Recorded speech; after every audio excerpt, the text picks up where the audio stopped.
Hi everyone, this is Annalise Mitchell and you're listening to the Teachers What's Next podcast. This podcast is the discussion hub for lifelong educators who want to thrive outside of traditional schools and universities. Hi everyone, this is Nicole Fellerty and thank you for joining us. If you listen to episode 1, Nicole and I introduced who we are and why we have set up the podcast for teachers. It was our very first go at doing a podcast and the feedback so far has been great.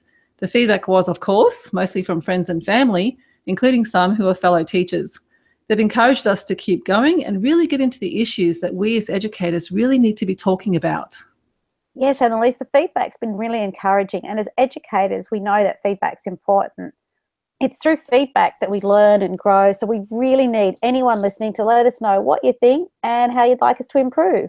This is a journey for us, and we're really glad you're sharing it with us. As promised, in today's podcast, Nicole and I will share why we left teaching in high schools and how our experiences relate to the experience of other teachers who have also left the profession or are thinking of leaving. Like we said in our first episode, the Teachers What's Next podcast will be about exploring all the career options available to you, whether you're a school teacher, an academic, professor, scholar, author, or someone who provides training, coaching, guidance, advice, you name it. However, for the purposes of today's podcast, we'll focus on why Nicole and I left, and in our next podcast, what options were available to us and what you can do too. So you may be going through a career change or crisis at this very moment, or you may know of educators who are. Even if you're just curious about why teachers leave, you'll find this conversation invaluable. With up to 50% of teachers leaving in their first 5 years of teaching and over 25% of Australian teachers every year thinking about quitting, this conversation is now more important than ever. So let's get this podcast on the road. Yeah, it is. Yeah, really important topic. Sorry there, Annalise, didn't mean to cut you off. No, that's fine. Yep. So there's a few things that you and I have been discussing about the reasons why we left and what we want to share with others and really get into discussion about what are all the factors that cause so many teachers to leave the profession within the first 5 years, and why so many are thinking about it on a year-to-year basis, and what basically led to us making the decision to leave. And we came up to about 10 points, and these are things like unreasonable workload, lack of collaboration, feeling underappreciated, disillusionment, and even the chronic focus on the assessment tasks that seems to dominate high school teaching at the moment. Oh, yeah, so you ready to go, Nicole? Oh, yep, definitely. Great. So the first one that I think, when I thought about all the factors that we've talked about and the discussions that we've had with other teachers, I would definitely say the top of the list is the high, heavy workload that teachers go through that just seems to be unsustainable over the long term. And my experience was that I would find that 7 days of the week I would be working on either, creating lessons or marking assignments or thinking about what I'm going to be teaching. So it seemed to consume my life, and it was one of the driving factors that led to my decision to leaving. Was that the same for you, Nicole? It was very similar. I loved being at school and being in the classroom, but what I found is that increasingly I was having to do a lot more administrative sort of work, I'd say, or a lot more checking of the boxes style work that didn't feel like it was having a positive contribution to my work in the classroom. And yet, because there was all these extra administrative requirements, I didn't want to take away time from my teaching or my preparation. So what I was taking time away from was my family time or the time that I'd spend with friends, my social time. And it really had an impact. No, you're right. I think that's one of the biggest factors, isn't it? It's not like you're just preparing lessons. You've also got all these things that you need to tabulate, all the data that you need to record. Like, I'm not sure, have you taught in Queensland schools or mostly New South Wales? I've taught in both. Ah, great. And One School?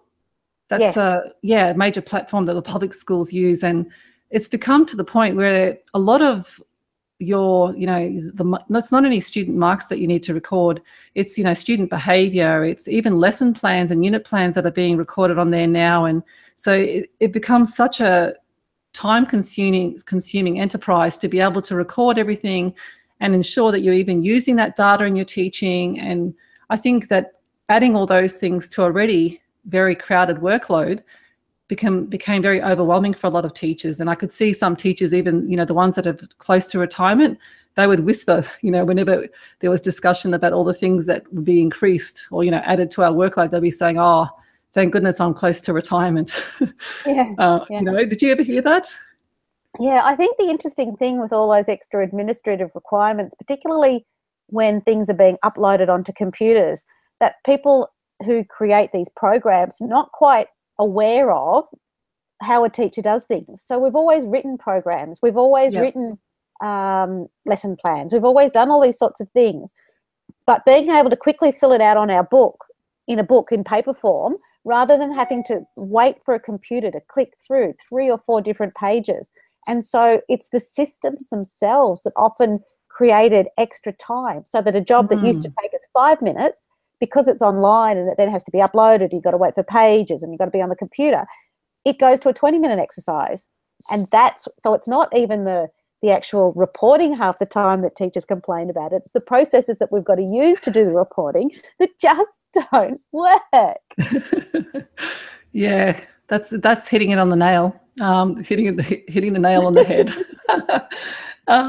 And I agree. It's just adding all those extra ways of tabulating that data and ensuring that everything gets recorded that has become, too time-consuming and unrealistic, I would say, in some regards, because there's a huge expectation that that's all going to be recorded and it's going to be used to inform your teaching, which is fine. But when you've got 150 students on your timetable, to be able to use all that data as well as, create your lessons and to ensure that you're doing everything, that takes like a superhuman effort to be able to keep on top of all that type of stuff.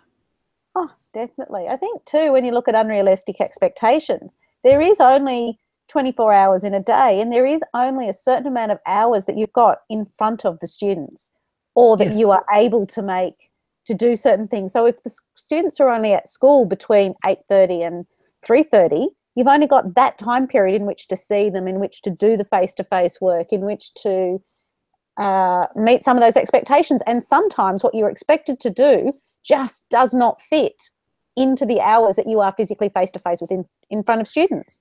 So it doesn't even matter if you work extra hours. The students aren't there to do the work that you're supposed to be doing. Exactly. That's right. That's one of the major factors that causes, I guess, a feeling in the teacher that there's just simply not enough time to be able to get the curriculum covered, to be able to even build those relationships with those students, so that you can deliver the quality curriculum to them, and to be able to get to know them to such a degree that at the end you've got a quality learning experience. That's right. So that's why teachers end up having all these different workarounds, but it comes to the point where the system ends up breaking. Yeah, no, that's definitely, so that unreasonable workload would definitely be the top of the list. Close follow-up behind is the lack of collaboration and lack of support. This is something I hear teachers talk about all the time, is that just not feeling supported in their role, or even acknowledged for the sheer level of contribution that they do on a day-to-day basis. And a lot of them would say that, they would work so hard, but if one single thing would not go right, they would be immediately pounced on by admin or, parents, without actually acknowledging just the sheer effort that they've put in, to their work. And it seems to me that seems like a huge, It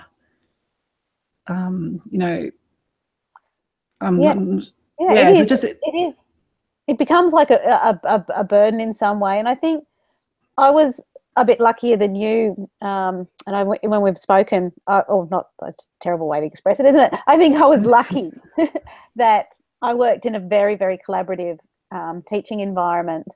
I had some sensational mentors, particularly early on, And I was Yep. part of a staff room that shared everything. So I was really lucky. I had great collaboration between staff. Great. However, I do really see that it's that lack of appreciation. And I certainly understand the point you were making about, you can do so much good and then you make one mistake and it's the mistake that's remembered more so than what's done well. And as we know, in a learning situation, you learn through mistakes. And I think there's Yes. got to be that strength focus, that focus on what people are doing well and how we can help them grow. And that doesn't always happen. No, and I think that's definitely, some managers are very good at doing that. They go from a strengths focused approach, and that's your specialty there, Nicole, focusing on what the individual is really good at and building upon that. And I have worked with managers like that throughout my career, but I've also worked for some where they were primarily focused on their ego or how they looked, and they would attack. I'd actually see them attack these teachers, and I'd be like, wow, this person is mostly concerned about how they look to the hierarchy rather than the people that are working to enable their department to function well. Yeah. And that was really disappointing. But and that definitely comes to really the leader being self-aware and valuing their staff and realizing that individuals are constantly learning, growing, making mistakes, learning, and that's definitely a self-awareness aspect. Yeah, that's right. That's right. Which brings us to that point, the third point here on this list that that you've created, that through our discussions, the idea of being underappreciated. I think a lot of teachers feel underappreciated. Would you say that, Annalise? Oh, for sure. And even during parent-teacher interviews, I'd have some teachers say to me that parents would come in, and often you'd see the parents of students that are not doing so well in your class, or you'd get the other extreme where you'd only see the parents of the ones that are doing really well, but not the parents that you'd want to see to be able to, address some issues that you may be having with the students. So it tended to go either way. But they would feel that some parents are expecting an inordinate amount of attention from them to their child, and not really appreciating the sheer effort and work that the teacher puts into that child's growth and learning development. So it was either, not being appreciated by staff or not being appreciated by parents or even just general society. Definitely. That's what I was going to add. I think too, as a profession, when you say you're a teacher, and I know this is a big hang up I had for many, many years, almost, I'd say I'm just a teacher. And it was a friend who called me out saying, hey, Nick, why do you put teaching down? And that was when I stopped saying I'm just a teacher. But I think for so many teachers, there is so much often in the media that teachers aren't valued as a profession. They're certainly not paid as though they're valued to the extent of other professions. And, definitely not. Yeah. And it works on your unconscious mind, I think. All the teacher bashing, especially the politicians like to do. Oh, so true. I actually worked with a guy who was the son of a prominent politician within our region, and I remember him. He tended to have a very acerbic tongue. So you probably worked with those type of people before, but he would say things that would just sometimes cut to the chase, And on one day he just went, "Those who can't do teach." Have you heard of that expression? Oh, yes, I've heard that one. Oh, I tell you, I was working with my whole heart in my role, and I was really just putting everything into it. And when he said that, I was like, it was the last thing I wanted to hear at that particular point. But it was something that I felt very insecure about as well, because I felt that I could do so many other different professions, but I loved teaching, and I still do. But to have somebody do, I guess I felt like he was denigrating what we were doing. I think he was making an observation, and probably he was feeling insecure about it as well. But I think it was reflecting a common adage within our society that, and this is not, universal. Some people just believe that teachers are remarkable, and I want to make that clear. But there is also that, I guess, that cynical side. And I think as teachers, we need to look at the other way. Well, our original reasons for going into teaching and how we perceive it ourselves and the value that it delivers. So yeah, completely. Yes. That's something that is a major pet peeve of mine. But yeah, no, it's I think in every single profession, I look at lawyers, doctors, and even I don't know, psychologists, whatever field, you've always got your negative perception and your positive perception of any field. Yep, that's very true. Very true. Yeah, and you can, whichever lens you choose to look at it, and literally it is a choice on what lens you choose. But for me, I've always respected and I love teachers hugely. They're like on the top of the list for me when it comes to people that are important in our society. And coming to realize that was really important for me. Did you have that same kind of realization, Nicole? Oh, yes. Look, I was one of the students who loved school. I mean, Yep. I loved the learning aspect of school, I'd say. Yeah. And the same, always had a lot of respect for teachers. I understood that teachers do so much and give so much to society, and I always valued my teachers. So it was this real internal conflict almost between how I was seeing teachers perceived and how I thought about teachers. I even had an old boyfriend from when I was very young say to me, "Oh, Nicole, you wouldn't want to be a teacher. Yeah. Teachers don't do anything and they're not respected." He Wow. actually slightly different language to that. However, it really coloured my viewpoint for a long, long time that, okay, I have to be quiet about the fact that I love teaching and respect teachers, because that's not the normal view, which is really horrible when you think about it. Yeah. Look how much of an influence it has on us. That, for a long time. I actually, it was a few years ago, quite a few years ago, but I thought I had to leave completely, like even just identifying as a teacher. And I ended up seeing a coach actually, and literally finding out exactly what it was I valued. And when it came down to it, I valued learning and teaching so much above everything else. And I realized that you can't run away from who you are. Definitely not. Definitely not. I think that's why we found each other. That's why we get along so well. We both have that same love of learning and desire to support the learning of others. Oh, that's so true. That we both got that natural inclination, and that's what I love about you. And I think that this is going to be a great podcast. Definitely. So another issue that both me and you have found was, and you just mentioned it before, about too many demands on your personal home time. So not having the ability to, spend whole weekends going off and doing something because you've got 2 classes to mark. I'm sure you remember many occasions like that, Nicole. Oh, yeah, definitely. There'd be even times where there'd be a particular family outing and I'd be saying, "Oh, look, you all go without me and I'll try and catch up with you because I've just got to get this marking done." And that's not good, especially when you've got children. Did you find the same thing? Oh my goodness. I can, while you were saying that, I was just remembering, so many outings that would go on, and I couldn't go. I would actually have to stay home and mark. And it was during those years, the boys were growing up as well. So I was missing out on a lot of the things that I wanted to do with them. And when I think back on it now, I realize how much I did sacrifice that family time for my job. Yeah. And you can't rewind the clock. I say to a lot of young mothers now that I speak to, remember that you can't go do over. You can't, when they get older and go, "Oh, I want to rewind. I just want to do this all over again." You can't with parenting. And as a teacher, you'd see the consequences of parents that don't spend time with their children. You probably noticed this, where you noticed yourself as a teacher that it's really important to have family time, to spend time with your friends. And if you're neglecting any of those, it sacrifices your emotional well-being, your family's well-being. So these things can't be sacrificed.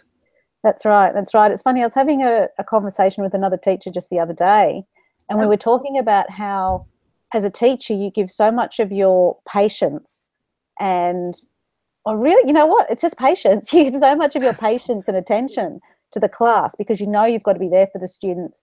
And so by the time you come home, often you're spent. I don't know about you, but I know I was. I get to the point where I just couldn't talk anymore, or I was at that patience threshold or that decision-making threshold that I'd come home and my mind was just boggled.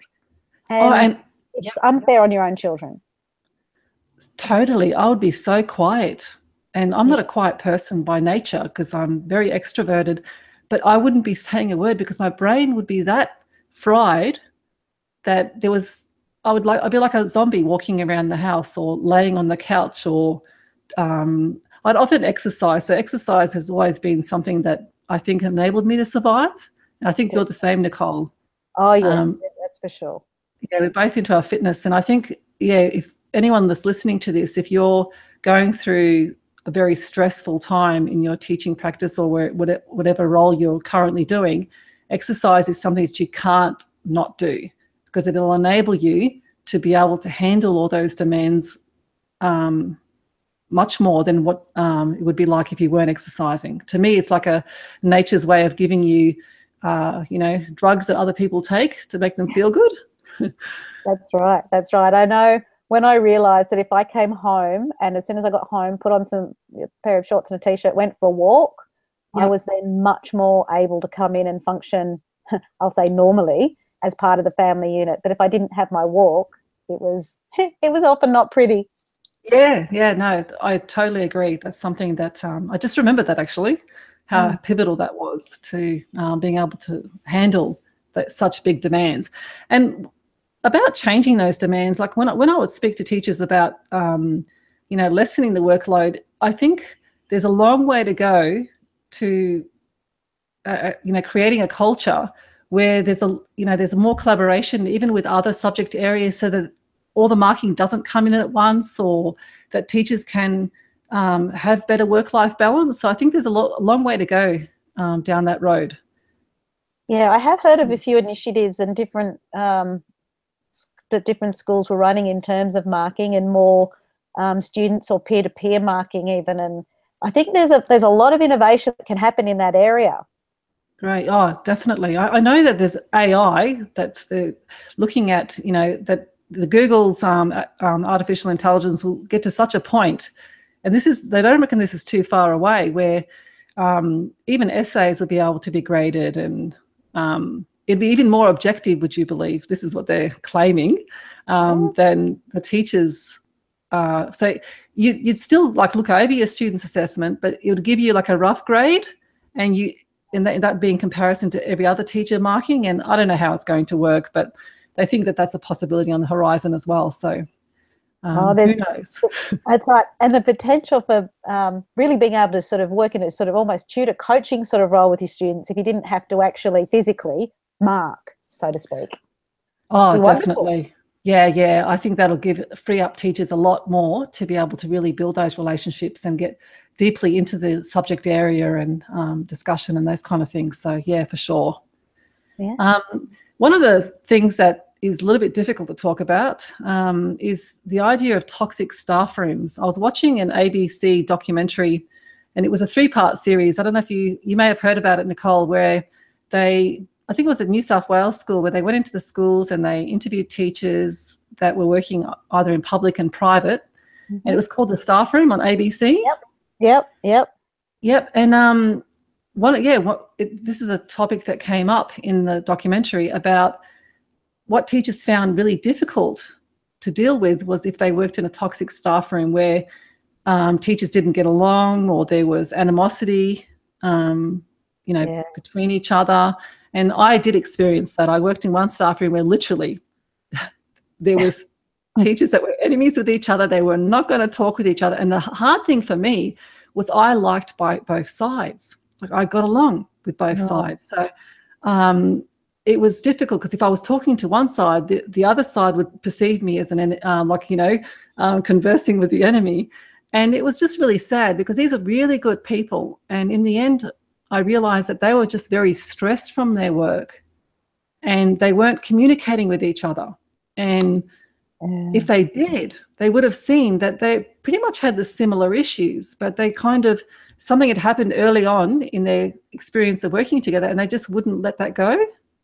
Yeah, and as you said, it really is a symptom of a highly stressed environment. I must admit, I've been very lucky in that the staff rooms that I did teach in were very collaborative. So I personally haven't experienced the toxic staff room regime. However, I have had numerous friends who've spoken about it enough, enough for me to know that it's not an unusual situation. Yeah, no, definitely.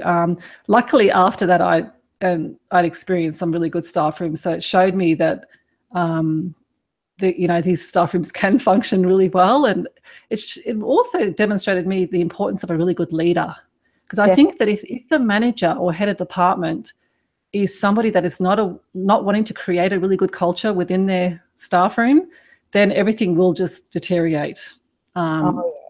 Yeah, so leaders are just so important. There's a film, I think it's called The Recruitment. It's one of those football sport films where two sides, a black team and a white team, are coming together in the South in the 1960s or something, or 70s. So it was, and the first time these two these guys were playing together as one football side. And I can't even remember the name of the film off the top of my head, but there's a line in the film where one of the players tells the other player that attitude reflects leadership. And it's something that I've always thought about. It's so true that the attitude of the people who are working for you often reflects your leadership style. And I think it's an important thing for leaders to remember. Oh, that's just exactly right. Simon Sinek, he's a entrepreneur that speaks about the importance of leadership, and he emphasizes that the most. That's like his main tagline. So what you just said then was literally his main point that he constantly tries to emphasize. And every time I hear him speak, I just think, my goodness, that is so true. Because if you have a head of department who has their head in the sand, that famous picture of like an ostrich with their head in the sand? Yes. Oh my goodness, I experienced that. And that was actually in that staff room. I think she'd just given up on her staff, and she'd been in the system for so long that I think her behavior even worked for her, which is interesting. I found that fascinating as well, that you can actually not be a very good manager, but still survive in the system. And it's still kind of, the wheels keep turning and everything does get done. But I guess you have a high staff turnover. That's one thing that was a sign that even though, she stayed, the staff would quickly turn over. So, and that's never good for the students either. No, that definitely would influence the school culture as well, and it did, without a doubt. So that's definitely one of those areas that we can refer to in the future, but I think that needs to change. Sure. A third final issue is the assessment regime, and the prominent focus now on that plan, and there's just a high-stakes assessment is a massive pressure on teachers to have their students achieving high grades. And now with one school, and is it my school that record all the different grades? Yep. Yeah. That, schools are achieving. So there's huge pressure to get student grades up to the highest result. And in America, there's some schools that are paying their teachers according to their students' achievements. You're hearing about that? Yeah, I'd say from my point of view, this is one of the main, at a philosophical level, one of the main reasons that I struggled remaining in a full-time teaching role is the push for high results and the pressure that was put on students, or the pressure that we were asked to put on students in order to achieve high grades all the time. And it often, to me, looked like it was coming at the expense of well-being. Because even when you look at something like a NAPLAN test or these high-stakes testing, it's an unreal situation, a lot of the assessments or the testing. And it places, it's little wonder that we have so many anxiety issues because students are expected to pass everything to get good grades, which means that they're not allowed to fail or they don't feel able to fail. And as we said earlier, failure is a big point of learning. It's by recognizing mistakes that are made and then correcting them. That's the learning. That's where the ignition of learning happens. You've got to be willing to take a risk. And sometimes those assessment regimes just don't allow for it. And they're turning students off learning. That is, for me, the most biggest consequence out of all this is that a lot of them will leave school never wanting to learn again. Exactly. And or they create those rote-learned essays. Oh, I used to hate those. After a while, they all sounded the same. You don't have originality is disappearing, and there's a big discussion about that. How genres are becoming more and more narrow in their execution, and it's just ruining originality. Because in the past, when a student would write, a particular response to a question, it would be so original, and it would actually stimulate the teacher, in their thinking, because they'd be like, oh wow, this student has really taken this from a unique way of writing about something, and where now we teach them the scaffolding of an essay, but in such a way that it becomes artificial and everyone's will sound very similar, because it's the structure of the essay is so explicitly illustrated that the students will end up just parroting that structure.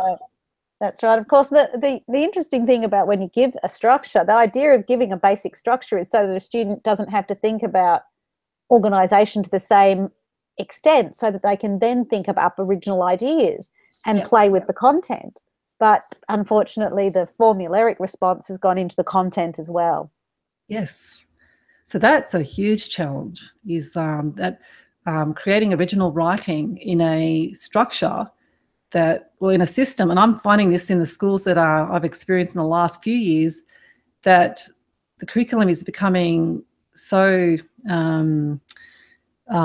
it's controlled. Like when I started teaching, I created all my own resources, my own unit plans, and even assessment tasks. I literally hit the ground running. But I felt that created a lot of originality in the content that I delivered, where now a lot of the content is actually delivered from an external provider. And so every teacher in every classroom and in every lesson is delivering the same content. That concerns me. Oh, definitely. Most definitely. I know. I'm, as you, it's that creating of original ideas and creating of original material, I think, that really boosts the whole learning situation. And if we're just repurposing, or not even repurposing, sort of just reusing something out of a book, it's just like that old textbook teaching that I never liked. Yeah. I don't know where that's going to head towards. That because teachers are creative. We're natural creators. Definitely. And to have us in a role where we're just literally delivering very dry materials is the same as everyone else, and it's even belittling our role. Yep, and definitely. This is a huge philosophical discussion that I'm sure me and you will spend future podcasts talking about, but it's major interest of mine and yours by the sounds of it. Yes, definitely. And the second final one was just, I put bad behaviour, and it's not saying that the kids are bad per se. It's more to do just with, I did work in some schools where there was just very challenging behaviour, and the students, it wasn't that they were evil within themselves, but they're reacting to the situation that they're in. They've got their own issues at home. But when you've got 30 in your classroom of students, and you've got some with, major behaviour issues, or that are just throwing things at you left, right and centre, that is exhausting. And I could see a lot of teachers would burn out from just having to not only, get in the classroom and deliver the materials, but also handle different students' behaviour. And, it was very taxing. Definitely. And I think that sort of very much mirrors the point that we were talking about earlier in terms of the impact teaching can have on your home life, that when you're giving emotionally all you have to support, help, have patience with students who are managing some some difficult circumstances in many areas. And so the bad behaviour is often the result of so many different things. Mm. And when you are using all of your emotional strength at school, it does make it a lot harder at home. Totally. Yeah, yeah. Because, yeah, the issue of student behaviour is such a complex phenomenon, and it's not something you could just say, oh, you know, this is what causes the behaviour and fix it just like that. There's so many, multi-pronged factors that cause a student and, to even cause issues in the classroom environment, or to, create problems with the execution of the lesson. Execution is probably not the best word, but the delivery of the lesson, to get the ideas across. Like, there would be many times where I would think, oh, this is going to be the most great lesson. I've, put so much effort into it. But then I'd have, one or two students who were just literally determined to muck up during that lesson. And it would get to the point where I'd actually have to get them to leave the classroom because I couldn't teach, and these are boys who, if you sat with them by themselves, are quite good. They're good people. Yeah. But, amongst their friends, they are trying everything they can to, I guess, just have a good time, in their words or in their sense. Yes, that's right. Yeah. So, I think that challenging behaviour, and there's some teachers that are saying it's increasing. That I worked with a teacher that I respected and admired, and he was a really good mentor for me. And he said, Annalise, in the 30 years that I've been teaching, behaviour is just getting worse. He thinks it's a societal thing, that children are being listened to much more by their parents, that they're not, they don't have that respect or reverence for authority like they did in the past. What are your thoughts, Nicole? Have you been hearing the same? I think, I must admit, I've mainly taught, the schools that I've taught in, behaviour hasn't been a huge issue. It's more a matter of, there's been a lot of issues around more anxiety or wanting to prove something. It's probably what I'd, pardon me, the two main issues that I've seen. And I think when you look at the way society is and the levels of anxiety, the levels of people feeling like they need to have a voice some way, or they need to be recognised some way. And it has really given us some, I'll say, interesting behavioural patterns that I think there's ways to address, so many great ways that we can address these issues. Yep. It's just we need the flexibility and the freedom to be able to do that. I would really love to explore that with you in future podcasts. Yeah, it me sounds too. Like you've got some really, and I've been looking at your work, and I follow you on Facebook there, and I can see what you would, and I just love what you talk about. So I think that spending some podcasts on what you've found and your strategies and those things, it would be great. Yes, and certainly with you too, with all the work that you're doing. I know that you're doing a lot of work in that literacy area, which is a big part of behaviour, because if students struggle to communicate, that communication comes out in all sorts of different ways. So I think the work that you're doing in the area of literacy will be very intriguing too. Oh, no, thank you, Nicole. Yeah, there's definitely, I do love the teaching and learning process, and I think literacy is at the heart of it, particularly on how students communicate. So, yeah, I'd love to explore that in the future as well. And so the final one is just, I thought I'd add this, because I know based on all the factors that we've looked at today, I think overall I did realise within myself, and I saw this in the teachers that had left early on and later on, that they realised in the end, and I realised this myself, that I just wasn't suited to being in the teaching profession for the long term. Like, I loved teaching and I loved being with the students, but I realised that the way that their system was structured, and I knew that that wasn't going to change, I needed to find a role that was more suited to my temperament and to my future aspirations. And I think that realising that and being comfortable with it was key. How about with you, Nicole? Yeah, I think it gets to the stage, and this is quite a natural process for people, that there comes a time in anyone's life where they're looking for what it is that's really going to fulfill them. How can I be giving the best contribution? Yeah. And I found that in a classroom, just as a single teacher in a single classroom, I wasn't having as big an impact as I wanted to be having. And so it was that desire to be doing more, to be giving more in a more free and flexible environment that probably was the biggest contributor to my decision to leave.